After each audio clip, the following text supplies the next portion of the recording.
Hey, Herrst, Alter, was ist das? Do you speak English? What is this? What is all this for? Oh, this is just for Schnitz and Giggles. Schnitzel Giggles! Welcome to Schnitz and Giggles, the podcast that stumbles upon the humor of cross-cultural confusion and life in Vienna, Austria, through the experiences of an Auslander and his Wiener. Brought to you by the Edelwisecrackers. Disclaimer. This podcast is for the purpose of entertainment only and is not a replacement for therapy. Thank you. Guten Hallo and welcome back to the Schnitz and Giggles podcast. Guten Hallo. Hello, Lucas. Hello, Michael. It's good to see you again. Yes, it's been quite a long time. Yeah, it's been a while. Always good to see you. It's been a while It's been a while since we've what? recorded a podcast. Oh, you start singing now. Yeah. Well, we're trying out some new things. That's a new, yeah, like Yeah. just can't do the same old things all the time. No, the beauty of this podcast, we were just talking about how we have kind of a blank slate, open pathway to go. A lot of topics. We're not like cut into, and a little behind the scenes. The way we've, if you haven't figured it out already, which, fair enough if you haven't. Where's this going?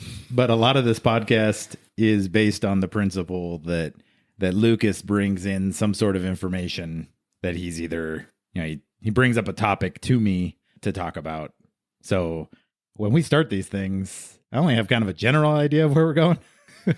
So Lucas, what do you got for me today? Well, that's another great thing. By the way, I really love doing this podcast because, as we've talked about this before, Austrians love to correct people.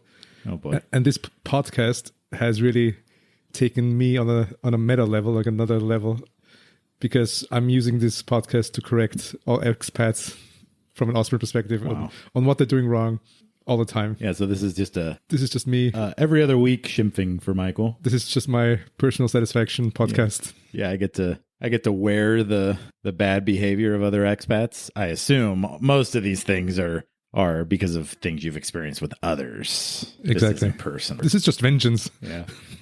Yeah, don't make me start correcting you. Oh, I'm not that Austrian. No, you got to learn. Once you get that there, then you might get I might not be able to do this podcast anymore. You get a medal from the mayor of Vienna or something. Ooh, nice. Good correcting, Mister. Yeah, sehr gut. Yeah, way to correct. Yeah. Good way to correct. Okay. So all right. So what are we talking about? What are we talking about? Well, what are you correcting today? I'm sure there'll be some correcting for you in this episode. Oh boy. Since I got to ask you, what do you do with your, if you're like home or even if you're out there moving around in the city and you happen to have some trash, what do you usually do with that? We just throw it on the ground. Yeah, okay. No, I think it kind of depends on where I'm at. Mm-hmm. It sounds like we're going to be talking about our friends in Orange, MA48. Yeah, you're onto something. Well, because I mean, let's be more specific. Let's say you're just out there in the city and you just grabbed some lunch and maybe you bought a plastic bottle of your favorite drink, beverage, and then you have had the food in some wrappers, some I don't know, whatever it is made out of paper. I mean, what do you do with that? That's really the question. I would throw it in one of the very regularly provided trash cans. Mm-hmm. It kind of depends on where I'm at, which is why I said it depends on where I'm at. Sure, because fair enough. If I'm on a U-Bahn platform, yes, there are multiple trash cans with designated items that need to go into it. So if that was the case, I would put my plastic bottle in the plastic section. I would put my paper wrappings in the paper section. Well, yeah, like a good citizen. Yeah, you get some citizen points here. If I'm out walking the street, I'll throw it all away in one of the in one go in one of the trash cans. I probably won't walk around searching for a specific trash can, which is maybe the wrong way to do it. I don't know. Is this a correction moment? No, I think you have proven to be very observant. Like you actually noticed that there are different trash cans. So you get some extra citizen points here, future citizen points. Yeah, great. From one step closer to that award from the mayor. From the office of the mayor. Yeah. Oh, now it's just the office of the mayor? Well, the actual mayor? No, I mean, they're keeping track. That's what I'm saying. Okay. Like his staff is keeping track of all the expats living in Vienna, and they're just dropping those points on their account. They're using Spruce Wayne's listening network. Yeah, the secret surveillance network. However he does that. It's a good reason to use it.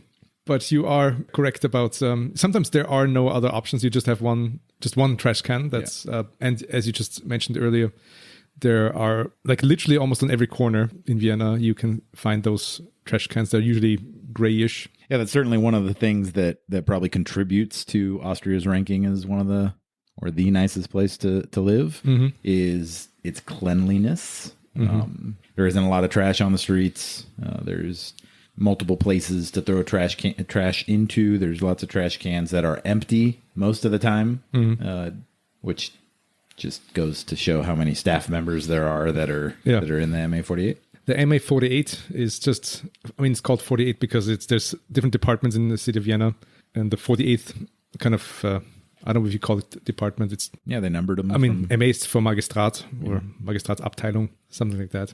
So if you have to go get a visa, for example, which is a very common thing for expats, you go to the MA35. Is that MA35? I think it's 35, right? So my mind was drawing a blank. I was hoping you weren't expecting me to answer jump that, in with a number because I was scrambling Mister, there you for a don't know. moment. I see your visa's I getting haven't revoked. had to go in a while, so it's been out of my mind. If you don't know our name, we'll take back the visa. Yeah, well. Guten bye-bye. All right, see you later. See you later. Cross the Atlantic again. So I don't know if you ever heard that term before. I have to admit, it's been even a strange thing for me to hear. But supposedly there's this term out there in Vienna called the orange ballet. So, and what they mean is actually those nice men who are taking the trash, and they're all dressed in orange. Yeah. So I don't know why they resemble ballet dancers. Well, I'll tell you what. As I was walking the streets, and you saw someone dancing wearing orange. Actually, it was just yesterday as I was walking to the school. Yesterday was trash pickup in our neighborhood, apparently, and there does seem to be a certain rhythm to how the guys are picking up their trash. Yeah, right. You know, they're walking ahead of each other and grabbing it, putting it in the truck, and then the next. So I could see it being a bit of a dance. There's a choreography. That's actually true. So it is. They're super well organized because there's usually 2-3 guys, right. And one is usually ahead of the truck, and he makes sure all those the big trash cans are ready for the pickup for the truck, and then there's the other guy just putting it into the truck, and sometimes there's another guy following in the back, and he puts back all those empty cans and takes them back into those buildings. So there's a certain system to it, and that's also why they're super effective. They have to be because they would often block the streets as they go from house to house. Right. There is, that same moment, I noticed that there was a bit of a backup because it was, in our neighborhood, just a little one lane street, and so the one side there were a number of cars that were backed up behind them, but they kept moving. They're quick. They have their rhythm, so it's not that big of an issue. Yeah, and even in the denser parts of the city, I often observe that too. Is that sometimes the truck would just go around the block just to clear the street again. So just going around while the other men are still working on the streets. It's very considerate. Yeah, they go around and they come back again, and so all the cars can move and the street is clear again. So that's very considerate of them. Yeah, the MA48's interesting because it seems like it's not just trash. Mm-hmm. Is that right? I mean, because I may be wrong here, and obviously you'll correct me. Obviously. But is the MA48 also responsible for clearing streets in the wintertime of snow? Yeah, you're right. You're right. They're basically in charge of all that. I mean, they're sweeping the streets any time of the year. Yeah, but if there's snow and there's the snow plow and everything is also part of the MA. And it's just keeping the roads clear from any kind of, it's called pollution. Yeah. Even if snow is not really, right. It's a nice thing to have. But anything that would hinder and the regular traffic is their job. That is the incredible thing about snow days here in the city, is how quickly even minor streets are cleared of the snow, and it's obviously there's been in other European cities when it snows, and usually the clearing that's done is the cars that are driving on the snow, and they make the pathway with their own cars, and it never really ever gets cleared. But here, I mean, you almost know that it's one of those one of those nights when it snows overnight. Yeah, right. And you don't maybe it's a surprise snowstorm for us, like we weren't checking it snowed because of the sound. The sound, yeah, you hear the trucks of the trucks outside, and those start quite early. Yeah, I mean at 4 o'clock, 5 o'clock, I don't know. So the way they mobilize the staff to all get out to their different spots and clear the streets is pretty amazing, because there's very, very few times it seems where there's many delays during snow days due to the roads being blocked or anything like that. No, that's absolutely true. They would make sure that the main roads are cleared, and even like you said, the smaller ones also get enough attention so you can move from A to B. That is quite impressive, I would say. Even me, having lived in Vienna all my life, I'm used to that. Yeah, it's kind of what I expect. Yeah, if I step out of the door in the morning and it's a snow day. Yeah, even the sidewalks are. Even the sidewalks. I mean, that's the sidewalks are the responsibility of the houses of the buildings. Yeah, that makes sense. So there's that, but even that there's a certain law. I think starting at 6 o'clock, you have to have the sidewalks cleared. Wow. So if you own a house, and someone falls over because of the snow, and you hadn't cleared the sidewalk, but only after 6 a.m., then you actually are liable for those accidents. You might get. Is that the same throughout the entire city? Yes, because it seems like as you get into the more densely populated areas down in the lower numbered districts, that there's very rarely that the sidewalk has those patches of, like in our neighborhood, you'll be walking on the sidewalk and you'll have nice clean sidewalks, and then you'll have to go over a section where it's not been cleared. Okay. It usually stops at the next house. Yeah, it's exactly at the property line. The guy just stopped. The next building owner or whatever, they won't even give you a couple centimeters. There's nothing.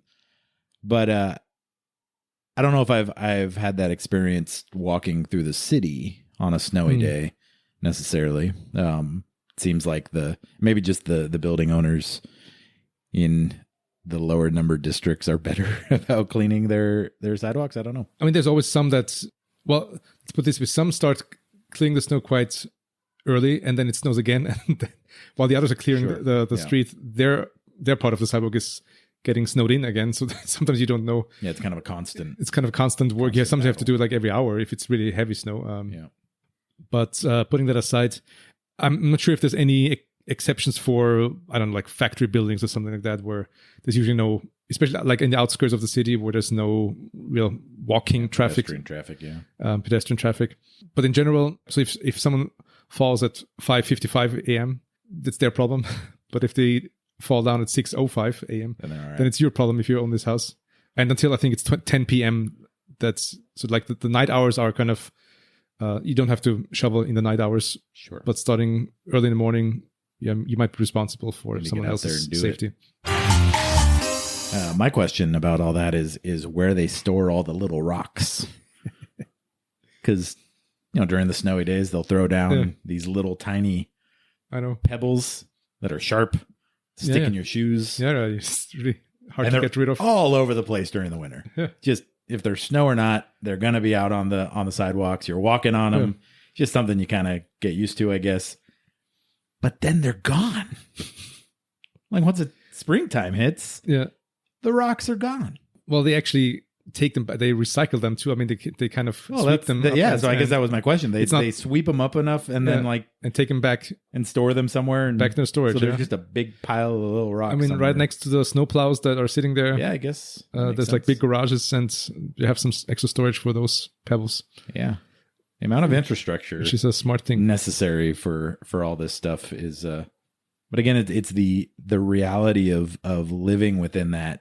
It's easy to not notice it sometimes. It becomes so normal. Yeah. You don't even think about the amount of man hours that are behind the quality of life here. The amount of people who are out there working as part of their job to spread rocks on the ground and spread salts and then pick them all up. And so shout out to MA48. MA48, yeah. Your service is appreciated. Yeah. And I mean, this is where your taxes go.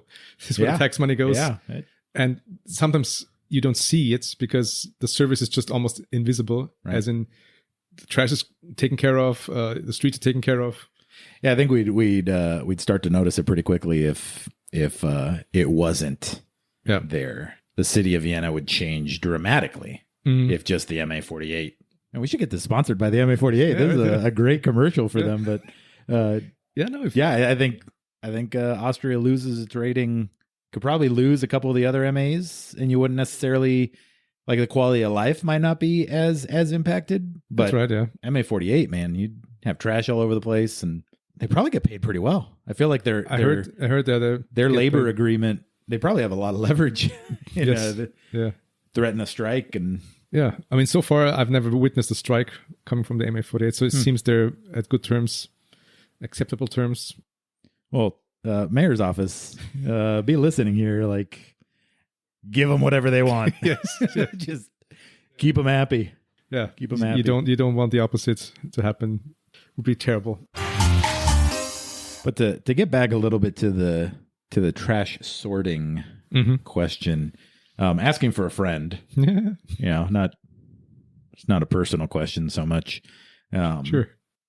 Are there any consequences to not following the different sorting things? Because I mean, we have within our building, we have obviously our general trash can, and then we have a can for like food waste specifically, which is all very.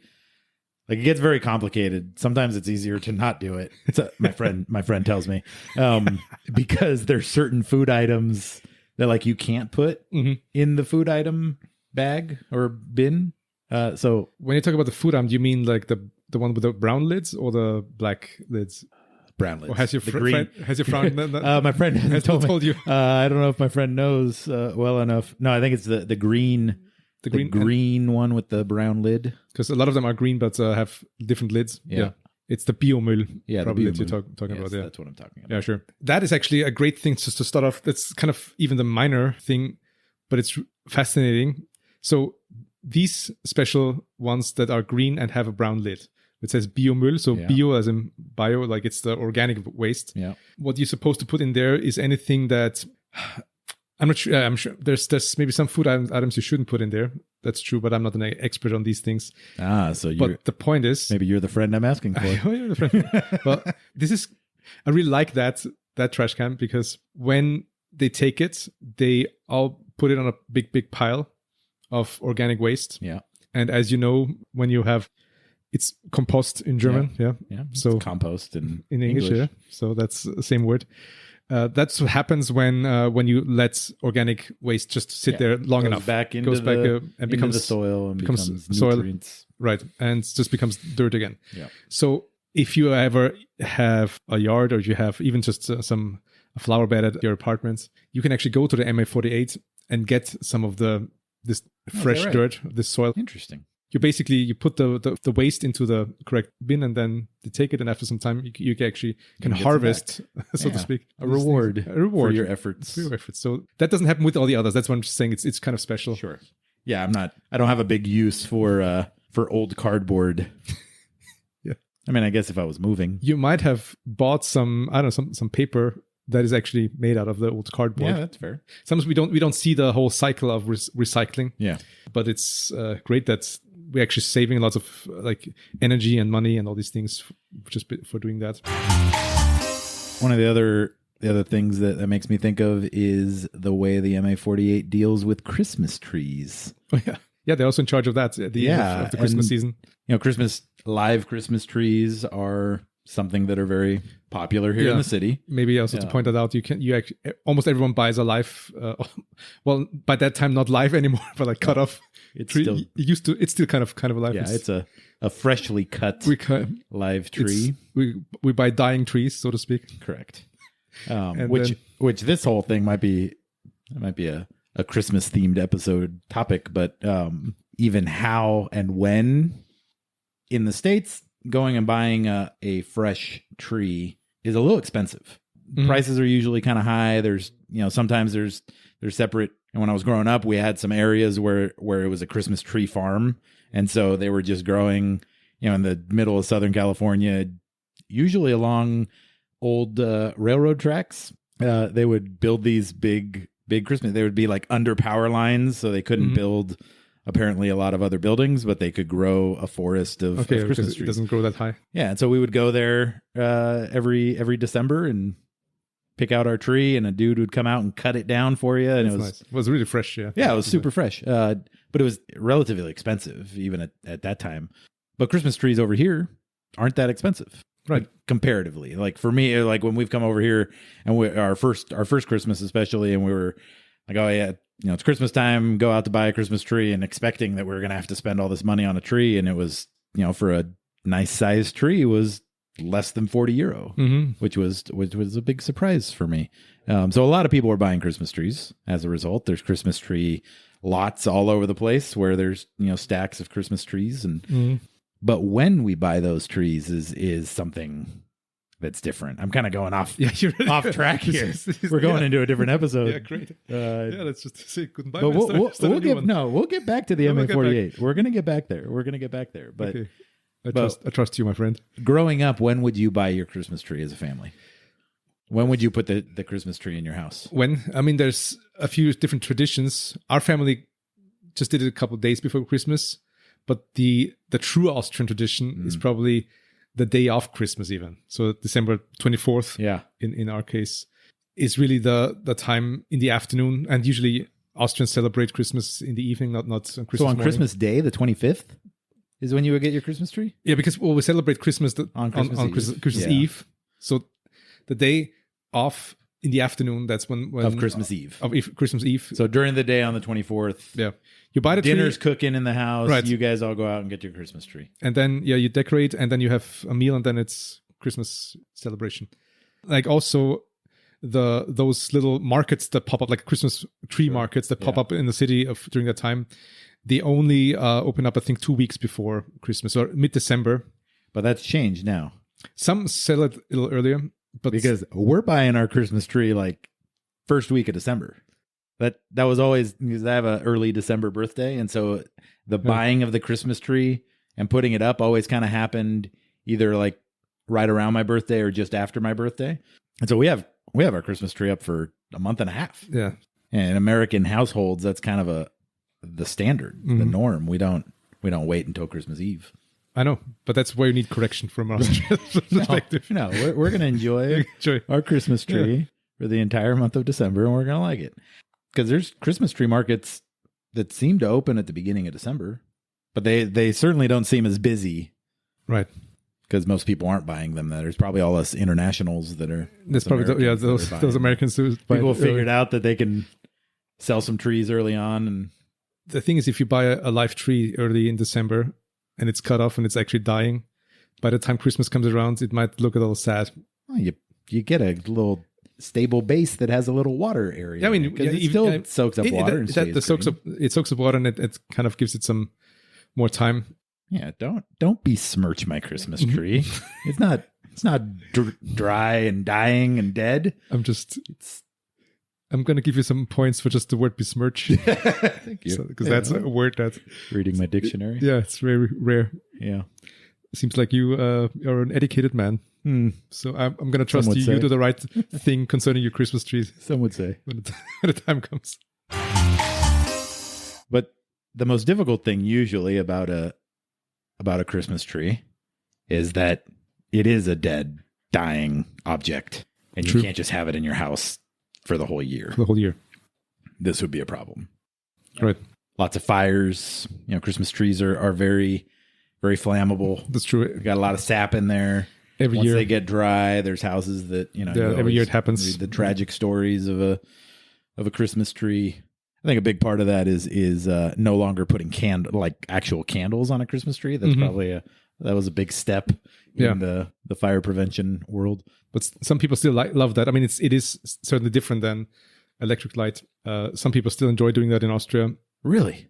Yeah, they still have. So dangerous, Austrians. Well, we like to live dangerously. Like to live dangerously. Well, we have stricter gun laws, but the candles don't take those away from us. That's crazy. Yeah, get those candles away. Once they get close to pine sap, and their wicks are no longer lightable. That's a really funny statement from you. From me. From you. I mean, I know you're not the guy. You're not the guy like holding up a rifle and just saying "Merry Christmas, everyone" and just shooting like bullets in the air. But it's sort of for me as an Austrian, like candles. You're so scared. You're so dangerous. Yeah, while you have like an arsenal of weapons in your garage. We light our candles with our weapons with a gun. Wow! All right, we've gone all over the place. Yeah. Do you think we're gonna come back to the whole? Yeah. So what I appreciate about having a live Christmas tree in Vienna is the ease of disposal. Because growing up, that was one of the, like, we'd have to take it out in the backyard. We'd cut it up and we'd throw the wood in a pile, and we'd often use it for beach bonfires. So in the summertime, we'd take, the remnants of our Christmas tree, and that's effective for recycling, I would say. Yeah, it was great. Yeah. That good job. It was a good use. We weren't just throwing it in the trash can or whatever, but not a lot of, since as we've learned in a recent episode, I hope this is after the episode where we talked about it. We don't know. The city of Vienna provides firewood for your bonfires down at the Donau. So no need for burning your old Christmas trees. I actually looked it up, by the way, to go off track. Yeah, a little update. Even more. So you have to register if you want to have this barbecue in the city of Vienna. And there are only a few, I think it's only 16 places in the whole city of Vienna. It's not a lot. So you have to book hours, and the booking actually costs you 10 euros to register. But for those 10 euros, you still get wood. You get the firewood and a place to have a barbecue in public. That's a great deal. So in a way, it's for free, but not really for free because you have to pay for the registration. But it's part of the package. At least. Part of the package. So you get something nice. Yeah, I mean, because they could probably get away with charging 10 euros and just giving you the space. Yeah, they wouldn't have to do that. So nobody would bat an eye at that. And maybe that firewood is chopped up Christmas trees from the winter season. I mean, we'll give you an update after the summer when we do it, if we do it. We need to track one Christmas tree, like we have to put a little tag on it. Put a little Apple tag inside it. And see what happens where it ends up, if it ends up at Donauinsel or not. Yeah, I feel like we'll end up losing once that thing goes in the shredder. I'm sure Bruce Wayne has the technology to provide us with that. Possibly. You give him a call. Yeah. But to get back to the role of the MA48, we'll never make it back. They've got all these collection points around the city where they've got a little sign that says, Christmas tree collection point, and you just drop your tree there, and that's it. They take it. Yeah. Do we know at all what happens to those trees? I know we haven't put the tracker on yet, and maybe the fact that you thought we needed a tracker, maybe we don't have that info. But do we know what the trees are used for? A handful of those end up being food for the elephants at the Vienna Zoo. What? Seriously? Feeding elephants Christmas tree? Yes. They love them. What? That doesn't seem like a very nutritious meal for it's kind of these fine pachyderms. It's sort of their late Christmas dinner, I guess. Wow. They just, they rip them apart. They love that. So if you go to the zoo after Christmas, so like sometime in January, you might see some Christmas trees just lying around. All right, just to clarify, because in my mind, I think I'm picturing something different. Are they throwing a whole Christmas tree in there and they're playing with it and then eating like the leaves and stuff off it? Or are they processing the trees and like putting a bunch of sawdust into a bowl? No. They don't need any processing. I mean, okay. Do you think an elephant is intimidated by a Christmas tree? Like, this is too much to me. I can't handle this. No, but that was the source of my shock, is why we would think it was okay to just give elephants a bowl of sawdust. No, it's my problem. I misunderstood. Okay, no sawdust, unprocessed, real organic trees. So it's like a meal with the show for them. They get to play with this tree. Yeah. They get to wrestle it. Right. Then they eat it. Yeah, it's just fun times for elephants. All right. Well, good for the elephants. Yes. That's fun. So what happens to the rest of them? Nobody knows. I mean, there aren't that many elephants in Austria. Right. There's not so many. So they have a lot of work to do, those elephants, like for the whole season. Yeah. The whole year they have to. Like, we're sick of Christmas trees. No, it's already September. We're still eating Christmas trees. No, I mean, the rest of those trees probably goes where the other organic waste goes. So you might get your compost soil at some point, and maybe it's part of its Christmas trees. Yeah, getting rid of the Christmas tree has actually turned into quite a fun Christmas tradition for us because we live on the first story of a building. And for you Americans, that is the second story. Dankeschön. So we are above ground a few feet. And as you have implied, the Christmas tree is not as fresh and alive by the time we're taking it. So the needles are falling off. True. And it could create quite a mess. And when you purchase a Christmas tree, they wrap it up in that, they use that cool little contraption that they throw it through and it wraps it up in plastic wrap. That's super impressive. Makes it really easy to carry home. Carrying our Christmas tree on the bus is which I'm not sure if we're fully allowed to do. Are you allowed to take a Christmas tree on a bus? I'm not sure if there's a law against that. So as long as you don't get stopped and fined, because I think you'll be okay. The last time we got it, our Christmas tree, this last Christmas, dragged it onto the bus, and I'm standing there, and the bus driver yelled something at me, and I'm not entirely sure what it was. I kind of like returned the cultural awkwardness was, maybe a shamamau. It's no problem, whatever. Just going a couple stops. And then we just moved. So I don't know if he was like wishing me a Merry Christmas and I just didn't catch it, or he was giving me a hard time about bringing a tree on, because it was snowing that day too. Like we thought it would be pretty magical to go buy our Christmas tree in the snow. I mean, you're allowed to have some sort of luggage with you on the transportation. So people carry stuff onto the buses all the time. If there's oversized, then there might be an issue if it's like way taller than like the average person, and can't even fit it in. It was. It was a pretty big Christmas tree. No big deal. But anyways, we got it in, and it's a lot easier to carry it up the stairs when it's in that plastic wrap. But I don't have such a contraption at home to wrap my old tree in. And so like carrying it down our staircase and carrying it out would create quite a mess. And so we our first year in our new apartment, I thought, hey, our window is big enough for this tree to fit through. And so now we throw our Christmas tree out the window onto the sidewalk. Nice. And usually Rebecca goes downstairs and we get a shopping cart from the nearby grocery store. And she catches the tree. Well, so we remember our first experience doing this differently. I remember throwing it down and it hitting the ground, and then we put it in the shopping cart. Rebecca remembers catching it in the shopping cart. Really? Which might be true. It might be true. It might have been a good throw and a good catch. Our athletic family, whatever. Make a game out of everything. But either way, this last year it was a little bit bigger tree, and so catching it might have caused some issues. So I just throw it down, and Rebecca makes sure that there's nobody. And there's been a couple times where like people have actually been walking on the sidewalk, and I was a little nervous about it because like, okay, oh crap, we're gonna get yelled at for throwing a Christmas tree out the window, and yet we actually got met with smiles and laughter and like, that was a good idea type thing. So that has turned into quite a fun post-Christmas, oftentimes post-New Year's activity where all right, we're gonna throw the tree out the window. Come on, Kaylin, come out and watch. I heard this was a tradition in Sweden, as a matter of fact. Throwing trees out the window? Like, no kidding, like after Christmas. Like, really? So I think that's what they really do as, like, I think... So our Nordic roots are showing through. Yeah, maybe your Nordic roots are coming through. Wow. Yeah. Maybe I'm not sure if it's a certain day where all of them do it. So it's like everyone's clear of the street. And that's a dangerous day. Everyone does it at the same time. I'm not sure if that is the case, but I've heard of that concept that in Sweden... Well, Swedish listeners, let us know. Yeah, please. Is this a tradition, in fact, in your fine country? Kind of anticlimactic for people who live on the ground floor. It's just, I wish I lived in a higher floor so I could really, really throw out.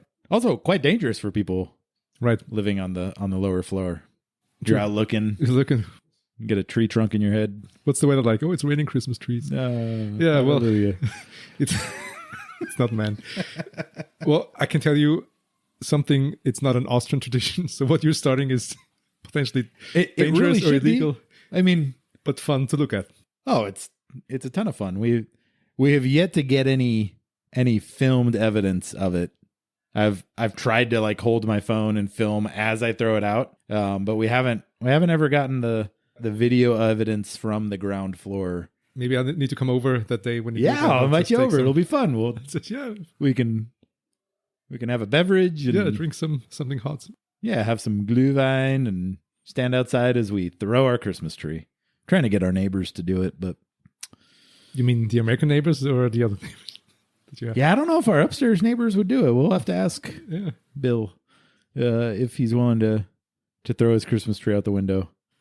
That would be fun. I mean, they're a lot higher You should up. convince him, and then he's like, so what I do now? It's actually a plastic tree. It's like, oh, sorry. Then we could just got to carry it back up. Carry it back up. It's in pieces. Oh, sorry. Well, maybe, I wonder. No, it's broken. Yeah, I don't know if they do have a real tree traditionally. Oh, maybe that's one of the effects of the Schnitzel and Giggles podcast is that more people are throwing their trees out the window. Yep. And maybe more Americans buying actual live trees and not having too many plastic trees at home. Yeah. I don't know what the breakdown is. Yeah, what the ratio is. We need to conduct a survey. Because obviously there's a lot more plastic Christmas trees for sale in the stores. Like they're available. Yeah. So obviously people are buying them. Those haven't been on sale. I mean, those went really in the stores years ago. Yeah. It was very rare if you can find one. And now I think it has become a more convenient alternative for lots of people. Yeah, I guess for the people who like to have their Christmas tree up longer. Yeah. I mean, I know a few Austrians who do have artificial trees at home, but I'm not friends with them anymore. No, why would you be? That's ridiculous. So they go down to the basement on Christmas Eve day and just pop it all bring together. up the box and... Hey kids, we're going to put the Christmas tree together. That seems a lot less magical than... No, it's not. Wow, so MA48, huh? I think this has become a two-parter. Yeah, maybe. So what we've gotten out of this is there's no consequences to throwing your trash, like bottles, into your regular trash. Well, you asked me that question like 2 hours ago before we started talking about Christmas trees. I never had the chance my friend was to curious. answer. All right, sorry. So we'll have to save that answer for the next time, I guess. Wow, cliffhanger. Because I'll tell you, there are some consequences if you do it wrong. Oh no. Oh yes. Guten bye-bye. Guten bye-bye. Thanks for listening to this Schnitzel and Giggles episode. Remember to follow and subscribe if you want more content like this from the Edelwisecrackers. Don't be shy about commenting or leaving feedback. Until next time. So long. Farewell. Good Wiedersehen. Bye-bye.